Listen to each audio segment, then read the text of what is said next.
గోదావరి నది ప్రత్యక్షంగా పలికి మాట్లాడింది. ఎవరైనా భద్రాచలం బయలుదేరితే పాపికొండలు అంటారు. పాపికొండలు కావు, మన దురదృష్టం అన్నీ అలా అయిపోయాయి. దాని పేరు పాపిడి కొండ. తల మధ్యలో ఇలా పాపట ఎలా తీస్తామో అలా గోదావరి ప్రవహించి వెళ్ళిపోతుంటే ఒడ్డున అమ్మవార్ల దేవాలయాలు ఉంటాయి. మీరు చూసి తీరాలి. ఎప్పుడైనా ఓ పడవ అద్దెకి తీసుకుని గోదావరిలో మీరు ఈ చివరి నుంచి ఆ చివరికి భద్రాచలం వెళ్ళాలి. ఎన్ని సెలవులు కావాలి, ఎంత డబ్బు కూడా పెట్టాలి, సిద్ధం కండి. కాబట్టి ఆ వెడుతున్నప్పుడు ఒక చమత్కారం ఉంటుంది. ఆ కొండలు మధ్యలో వస్తాయి గోదావరి నదికి. వస్తే గోదావరి ఇలా ఇలా విడుతుంది. దాన్ని పాపిడి కొండ అంటారు. ఒకప్పుడు నా చిన్నతనంలో చెప్పుకుంటుండగా కూడా నేను విన్నాను. మహాతల్లి చక్రవర్తుల రంగనాయకమ్మ గారని ఆవిడ ఒక గొప్ప పుస్తకాన్ని రాశారు. మీరు చదవాలి, చాలా గొప్ప పుస్తకం అది. అందులో కొన్ని విషయాలు ఉన్నాయి. గోదావరి లోపల పాపిడి కొండల దాకా పడవలో వెళ్లేవారు భద్రాచలం వెళ్ళడానికి. అక్కడ అందరూ భయపడేవారు, పడవలు ఆగిపోయేవి. లోపల నుంచి సింహగర్జన వినపడేది. సింహగర్జన వినపడితే ఎవ్వరూ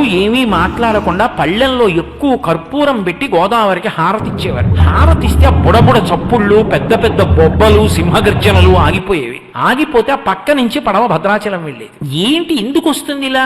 ఏ పడవ వెళ్ళినా వినపడుతుంది. ఎందుకు ఇలా వినపడుతుంది అని కొంతమంది ఔత్సాహికులు ఏం చేశారంటే గజహీతగాళ్ళని పట్టుకొచ్చి పెద్ద పెద్ద వలలు పట్టుకుని పడవలతో వెళ్లి అందులోకి దూకి ఎక్కడి నుంచి బొబ్బలు సింహగర్జన వినపడుతుందో అక్కడ వలలు వేశారు. వేసి పైకి లాగారు. లాగితే యోగానంద నరసింహస్వామి వారి విగ్రహం పైకొచ్చింది. ఆ విగ్రహాన్ని ఇప్పటికీ మీరు భద్రాచలం వెడితే రామచంద్రమూర్తి దేవాలయం ఎక్కడుందో దాని పక్కన ఉన్నటువంటి ఆలయ శిఖరం మీద ప్రతిష్ఠ చేశారు. ఆయన్ని బొబ్బల నరసింహుడు అని పిలుస్తారు. నది నీళ్లలోంచి బొబ్బలు పెడుతుండేవాడు. నేను ఇక్కడున్నానని హారతిస్తే పడవెళ్ళేది. ఇది అభూత కల్పన కాదు. మీరు కావాలంటే భద్రాచలం వెళ్ళి అడగండి. గోదావరి తల్లి కడుపులో పెట్టుకుంది బొబ్బల నరసింహుడిని. ఆయన లక్ష్మీదేవిని కూడా పక్కన పెట్టుకోడు. యోగానంద నరసింహుడు యోగంలో ఆనందం అనుభవిస్తూ ఉంటాడు. అందుకే అర్చనకి మరి సశక్తియుతుడైతే తప్ప కుదరదు. అందుకని లక్ష్మీదేవి ముద్ర ఉన్నటువంటి బంగారు మాడ ఉన్న హారాన్ని ఆయన మెళ్ళో వేసి అర్చన చేస్తారు. మీరు ఇప్పటికీ వెడితే చూడొచ్చు.